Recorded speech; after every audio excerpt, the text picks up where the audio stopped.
பத்திரிகையாளர் எல்லாருக்கும் வணக்கம். நேற்று ஒரு அறிவிப்பை பார்த்தோம். தமிழ்நாடு மாண்புமிகு முதலமைச்சர் திரு ஜோசப் விஜய் அவர்கள் அம்மா உணவகம் திரும்ப செயல்படும் அப்படின்னு சென்னை பெருநகரம் சரி மற்ற தமிழ்நாடு முழுவதும் ஒரு 620 அம்மா உணவகங்கள் செயல்படும். அங்கே சரியான உணவு தரணும், குவாலிட்டியான உணவு தரணும் அப்படின்னு சொல்லி அவர் கொடுத்துருக்கக்கூடிய ஒரு அறிவிப்பை பார்த்தோம். அதனால் 2013 பிப்ரவரி 19 மாண்புமிகு புரட்சித் தலைவி அம்மா அவர்களால் தொடங்கப்பட்ட ஒரு உன்னதமான ஒரு திட்டம்.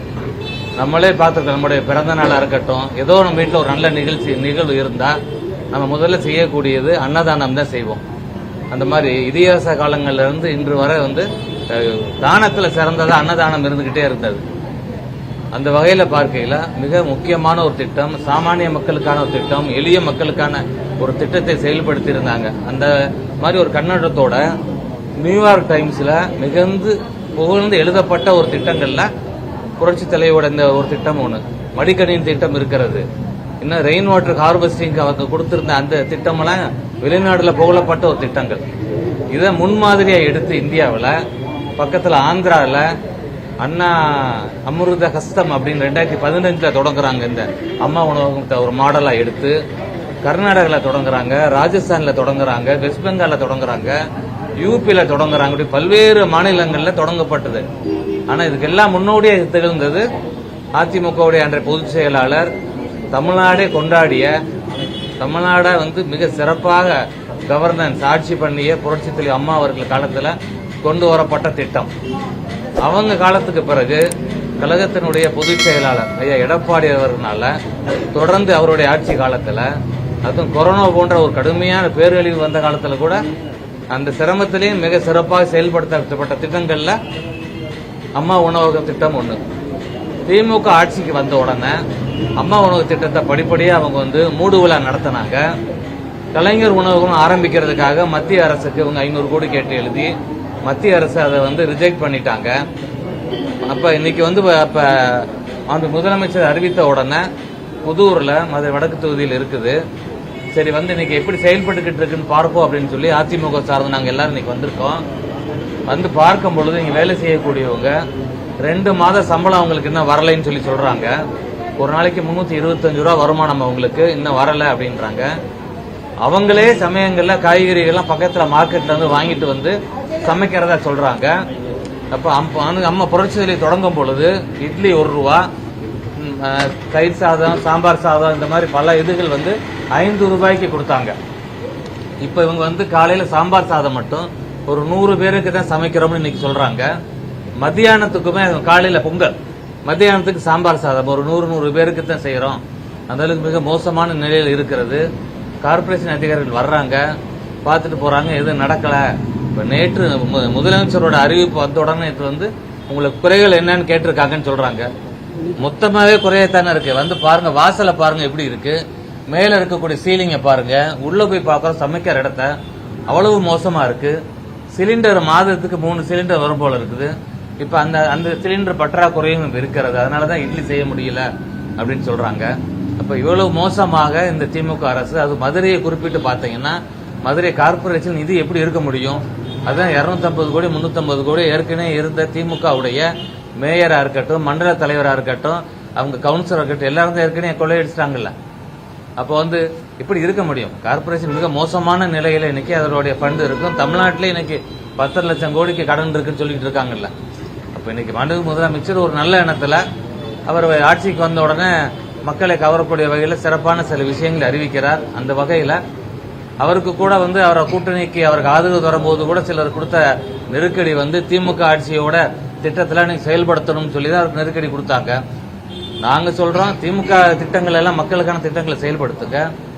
அதிமுக காலத்துல புரட்சி அம்மா காலத்துல எடப்பாடி செயல்படுத்திய மக்கள் நல திட்டங்களையும் நீங்க செயல்படுத்துங்க. இன்னைக்கு நீங்க அறிவித்திருக்கக்கூடிய இந்த திட்டத்துக்காக உங்களை நாங்க பாராட்டுகிறோம். உங்களோட வைக்கக்கூடிய இன்னும் கோரிக்கை, இன்னும் பல திட்டங்களை அம்மா அவர்கள் செய்தார்கள். புரட்சி தலைவர் புரட்சி தமிழர் ஐயா எடப்பாடியார் செய்தார்கள். அதுல நல்ல திட்டங்களை மக்களுக்கு தொடர்ச்சியாக நீங்க கிடைப்பதற்கு வழிவகை செய்ய வேண்டும். யார் எதை எடுத்தாலும் என்ன பண்ணுவாங்க, விமர்சனமா உடனே நிதி இல்லைன்னு சொல்லுவாங்க. அந்த நிதியை ஆதாரத்தை பெருக்க வேண்டியது அரசினுடைய கடமை. அதற்கான பல வழிவகைகள் இருக்கும். நிறைய இப்போ எக்கனாமிக்ஸ்லாம் இருக்கிறாங்க. எல்லாரும் அட்வைஸையும் வாங்கி அதை நிச்சயமாக நீங்க செய்வீங்க நாங்கள் நம்புறோம். இந்த திட்டத்தை வாழ்த்துவதற்காக குறிப்பாக இன்று நாங்கள் வந்திருக்கிறோம். இதற்கு முழு மனதாக நாங்கள் இந்த இருக்காங்க இங்க அபுதாகிர், நாகராஜன், கார்த்திகேயன், முத்துமுருகன் எல்லாரும் இங்க இருக்கிறாங்க. இவங்கெல்லாம் அதிமுக ஆட்சி காலத்துல அன்றாட வந்து இந்த செயல்படக்கூடிய விஷயங்களை கண்காணிச்சவங்க, பார்த்தவங்க, அரசு அதிகாரிகளை தாண்டி செஞ்சவங்க. அப்ப இந்த தொகுதி எம்எல்ஏவுக்கும் நான் அந்த கோரிக்கையை வைக்கிறேன். அவங்களுடைய தலைவருக்கு, கட்சி தலைவருக்கு, தமிழ்நாட்டு முதலமைச்சருக்கு எடுத்து கொண்டு போறதுக்கு. நான் தனியாக சூர்யா ட்ரஸ்ட்னு ஒரு தொண்டு நிறுவனத்தின் மூலம் ஒரு 5-6 மாதங்களாக கூட நாங்கள் வந்து இட்லி எல்லாம் கூட 10 ரூபாய்க்கு 3 இட்லி கொடுத்தோம். மதிய உணவு 10 ரூபாய்க்கு கொடுத்தோம். இப்போ கேட்கும்போது அம்மா உணவத்தை கேட்கும் போதெல்லாம் மிக ஆச்சரியமாக இருந்தது. ஒரு நாளைக்கு 9 கோடி இட்லி வித்ததாக அந்த பீரியட் தொடங்கப்பட்ட பீரியட்லையும் 1.5 லட்சம் கோடி சாம்பார் சாதம் வித்ததாகவும் கேள்விப்படுறோம். அந்த அளவுக்கு சிறப்பாக சாமானிய மக்களுக்கான ஒரு விஷயமாக தென்பட்டது. சினிமா துறை கூட நான் பார்த்திருக்கிறேன். சென்னைக்கு போகும்போது சில திரைப்படங்களுக்கு தயாரிப்புக்கு போகும்போது அங்க இருக்கக்கூடிய உதவி இயக்குனர் சொல்லுவாங்க, எங்களுக்கு சாப்பாடு போடுறது அம்மா உணவகம் தான் சொல்லுவாங்க. அப்படிப்பட்டதை திருப்ப வந்து இன்னைக்கு தமிழ்நாடு முதலமைச்சர் வந்து திருப்பி செயல்படும் என்று அறிவித்திருக்கிறார். அதிகாரிகள் இதெல்லாம் சேர்ந்து இதை சிறப்பான திட்டமாக மக்கள் எடுத்து செல்ல வேண்டும் என்று இந்த இடத்துல அவருக்கு கோரிக்கை வைக்கிறோம். இன்னும் கூட ஒரு ஐடியா எப்படின்னா பாத்தீங்கன்னா இப்ப நிறைய தனியார் தொண்டு நிறுவனங்கள் இருக்காங்க. இப்ப லயன்ஸ் கிளப் இருக்கு, ரோட்டரி கிளப் இருக்கு, பல தன்னார்வ அமைப்புகள் இருக்காங்க. இந்த மாதிரி விஷயங்களை நம்ம கார்பரேஷன் ஃபண்டை மட்டுமே நம்பி கூட இல்லாம இப்படி விஷயங்களை எடுத்து செய்வதற்கும் இவர்கள் தயாராக இருப்பார்கள். இப்ப நாங்க சூர்யா ட்ரஸ்ட் இந்த மாதிரி பல்வேறு என்ஜிஓக்கள் இருக்கிறோம். எங்க மாதிரி ஆளுகளையும் இதுல வந்து தமிழக அரசு உள்ள கொண்டு வந்தா இந்த மாதிரி மக்களுக்கான திட்டங்கள் நிச்சயமாக நல்ல வகையில போய் சேரும். மக்கள் பசி ஆறுவாங்க, மக்களுக்கு அந்த உழைப்பு திறன் கூடும் என்று இந்த நேரத்தில் நாங்க சொல்லிக்கிறோம். அதிமுக இருந்துட்டு தாவைக்காவை வாழ்த்துறீங்க. அதிமுக இருக்கிற விரிசலின் காரணமாக தாவைக்கால இணைவதற்கான ஒரு அச்சாரமாக பார்க்க மாட்டாங்க. நேற்று தானே அறிவிப்பு வந்தது. எலெக்ஷன் முடிஞ்சு முதலமைச்சராக அவங்கெல்லாம் பதவி ஏற்று எவ்வளவு நாள் ஆயிடுச்சு. இன்னைக்கு தானே நாங்க வர்றோம். நேற்று அறிவிப்பு வருகிறது. அதிமுக திட்டம் புரட்சியாளி அம்மாவுடைய உன்னதமான திட்டம், அது செயல்படுத்துவோம் சொல்றாங்க. இது வரைக்கும் பேப்பர்ல நீங்க மீடியா என்ன காமிச்சீங்க, திமுக திட்டம்லாம் செயல்படும் சொல்றாரு அப்படின்னு சொல்லிக்கிட்டே இருந்தீங்க. இன்னைக்கு புரட்சியாளியோட திட்டத்தை, முக்கியமான ஒரு திட்டத்தை அவர் செய்யறாரு. அப்ப வந்து முதலமைச்சர் வந்து வெல் இன்ஃபார்ம்டா இருக்காரு. அவருக்கான அந்த அவர் மக்களுக்கு செய்யணும்னு நினைக்கக்கூடிய அந்த நினைப்பு இருக்கிறதுல அந்த நினைப்பை நாங்க வாழ்த்துறோம். அதற்காக இன்னைக்கு வந்திருக்கோம். இது மாதிரி நிச்சயமாக அவரை தொடர்ந்து செய்யணும். இன்னும் சில அறிக்கைகளையும் அவரை பார்த்திருக்கிறோம். ஊழலை ஒழிப்பதற்காக அடிமட்ட லெவல்ல ஊழலை இந்த அளவுக்கு ஒழிக்கிறதுக்குன்னு அவர் கொடுக்கக்கூடிய அறிவிப்புகள், அவங்க கட்சிக்காரங்க சொல்றாரு நீ டெண்டர் பக்கமே போகாதேன்னு சொன்னாருன்னு ஊடகங்களை காமிக்கிறீங்க. இப்படி இந்த மாதிரி சின்ன சின்ன விஷயங்கள் நிச்சயமாக கீழ்மட்ட ஊழலை சரி பண்ணாலே நிச்சயம் வந்து தமிழ்நாடு வந்து ஒரு நல்ல இடத்துக்கு வரும் அப்படின்னு எங்களுக்கு படுது. நான் ஒரு டாக்டர் படித்தவன், நான் வந்து அரசியலுக்கு வந்தேன்னா நான் வந்து 2 கான்ட்ராக்ட் எடுத்து சம்பாதிக்கணும்னு நான் வரல. நான் மக்களுக்கான சேவை, தொடர் சேவை. இந்த தேர்தலில் வேணா சேவை வந்து வெற்றி பெறாம போயிருந்திருக்கலாம். ஆனா மக்கள் ஒரு நாள் சேவைக்கு வெற்றி தருவார்கள். அதனுடைய ஒரு அடிப்படையை எடுத்துக்கலாம். இப்ப பாத்தீங்கன்னா அடுத்த தேர்தலில் யாராவது ஓட்டுக்கு காசு தருவாங்களா? அதனால இந்த மாதிரி சில நல்ல விஷயங்கள் இந்த தேர்தலில் நடந்திருக்கிறது. அதனால அவர் வந்து இன்னைக்கு அம்மாவோட திட்டத்தை திருப்பி செயல்படுத்துறாரு. இது மாதிரி இன்னும் முக்கியமான திட்டங்கள் எல்லாம் அவர் செயல்படுத்தணும், தொடரணும் அப்படின்ற ஒரு விஷயத்தை இன்னைக்கு நாங்க அதை முன்வைக்கிறோம்.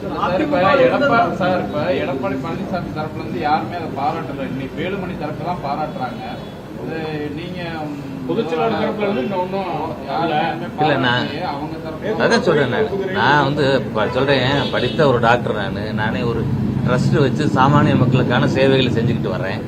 தொடர்ச்சி நீங்கள் பார்த்துருப்பீங்க. நான் அப்ப அந்த மாதிரி வகையில ஒரு மருத்துவ சேவை செய்யக்கூடிய வாய்ப்பு, பிற சமுதாய சேவை செய்யக்கூடிய வாய்ப்பு வரும்பொழுது இந்த திட்டத்தை தான் நாங்க யோசிச்சு இது செயல்படாம இருக்கின்றனாலதான் நாங்க அந்த 10 ரூபாய்க்கு 3 இட்லி சரவணா கிச்சன் சொல்லி ஆரம்பிச்சு நாங்க நடத்தினோம். மாதம் வந்து அது மிகப்பெரிய ஒரு பொருளாதார ஒரு பெரிய இதை கொடுத்திருந்தா கூட தொடர்ச்சி செஞ்சுக்கிட்டு இருந்தோம். தேர்தல் அறிவிச்ச மறுநாளே திமுக சார்பில் போய் அந்த திட்டத்தை முடக்கிட்டாங்க. எலெக்ஷன் வருதுன்னு சொல்லி நிப்பாட்டிட்டாங்க. நாங்க திரும்ப தொடர்றதுக்கு நினைக்கிற நேரத்தில் இப்ப வந்து முதலமைச்சரே அந்த திட்டம் வந்து நடக்க போகுதுன்னு மக்களுக்கான திட்டத்தை அறிவிச்சிட்டாரு. நான் 10 ரூபாய்க்கு 3 இட்லியை கொடுக்கறதுக்கும் அவங்க 1 ரூபாய்க்கு 1 இட்லி கொடுக்கறதுக்கும் வித்தியாசங்கள் இருக்குல்லப்ப. அதனால அரசே பெரிய பெரிய திட்டங்கள் எல்லாம் அரசாங்கம் தான் செய்ய முடியும். அந்த திட்டத்தை அரசு செய்து அதை நிச்சயமாக வாழ்த்துவது நிச்சயம் தமிழ்நாட்டு மக்களை சேர்ந்த ஒவ்வொருத்தரோட கடமை நான் நினைக்கிறேன். இதுல வந்து அரசியல் புகுத்த வேண்டியது இல்லை. நீங்க முதல்வரை இப்ப பாராட்டி வாழ்த்தி பேசுறது வந்து உங்க பொதுச்செயலாளர் வந்து இன்னும் அது சம்பந்தமா எதுவும் பேசல. ஆனா நீங்க பாராட்டுறீங்க, அதைத்தான் எல்லாம் கேட்க இல்ல. ஒவ்வொன்றுக்கும் நம்ம வந்து அனுமதி வாங்க வேண்டிய அவசியம் இல்லை. நான் இப்ப தேர்தல் இப்ப நடக்குது, அதுல ரிசல்ட் வருது. அதுலேயும் பல மாற்று கருத்துக்கள்லாம் பேசுறாங்க. இப்போ இந்த மாதிரி ஏதாச்சும் ஒரு விஷயங்கள் கட்சி சார்ந்து அரசியல் சார்ந்து ஏதாவது பண்ணணும்னா எனக்கு பொதுச் செயலர் அனுமதி வேணும். ஏன்னா அந்த இடத்துல இல்லை, செய்தி தொடர்பாளரோ இல்லை. இது எல்லாருமே செய்ய வேண்டிய ஒரு விஷயம். இது நல்ல திட்டம். புரட்சியாளி அம்மா கொண்டு வந்த திட்டத்திற்கு திருப்பி உயிர் ஊட்டியிருக்கிறார் நம்மளுடைய மாண்புமிகு தமிழ்நாடு முதலமைச்சர் திரு ஜோசப் விஜய் அவர்கள். அவருக்கு வாழ்த்துறதுல நிச்சயமாக எந்த தவறும் கிடையாது என்று நான் இல்ல அனைத்து இந்திய அண்ணா திராவிட முன்னேற்ற கழகம் என்ற மிகப்பெரிய இயக்கத்தின் பொதுச் செயலாளராக எடப்பாடியார் தான் இருக்கிறார். சட்ட ரீதியாக அவர் தான் இருக்கிறார். இல்ல சார், இந்த தேர்தலில் வந்து அதிமுக தோல்வி அடைந்திருக்கு. சோ எடப்பாடி பழனிசாமியோட தலைமை சரியில்லை நினைக்கிறீங்களா சார்? நீங்க தலைமை இல்ல இப்ப திமுக என்ன செய்வாங்க? முன்னாள் முதலமைச்சர் ஸ்டாலினே தோல்வி விட்டுருக்கிறார். வெஸ்ட் பெங்கால்ல மம்தா பானர்ஜி தோல்வி அடைஞ்சிருக்கிறாங்க. கேரளால பினராயி விஜயன் தோல்வி அடைகிறாரு. இதெல்லாம் இப்படி எடுத்துக்கிறது, இதெல்லாம் அரசியல் ஏற்ற தாழ்வுகள் இருக்கும், வெற்றி தோல்விகள் இருக்கும். நம்ம பார்த்திருக்கோம்ல, அதிமுகவே ரொம்ப அடிமட்டத்துக்கு கீழே தோல்வி அடைந்து அடுத்ததுல பீனிக்ஸ் பறவையாக மிகப்பெரிய வெற்றியை பெற்றதெல்லாம் பார்த்திருக்கோம். அதனால இந்த அரசு எப்படி செயல்பட போகிறது மக்கள், ஏன்னா மக்கள்கிட்ட ஒரு 50-60 வருஷமாக திராவிட இயக்கங்களோட ஆட்சி இருந்துகிட்டு இருந்தது. திடீர்னு அவங்களுக்கு வந்து ஒரு செலிபிரிட்டி ஸ்டேட்டஸோட ஒருத்தர் வந்து அவங்களுக்கு ஒரு மாற்ற தோணி இருக்கலாம். இனி முதலமைச்சர் எப்படி செயல்படுறாரு, மக்களின் மனதை எப்படி வெல்ல போகிறார், தேர்தலில் வென்று விட்டார், மக்கள் மனதை எப்படி வெல்ல போகிறார் என்றதை நம்ம பொறுத்து இருந்து பார்க்க போகிறோம். அதுல இது ஒரு முக்கியமான ஒரு திட்டமா பாக்குறோம்.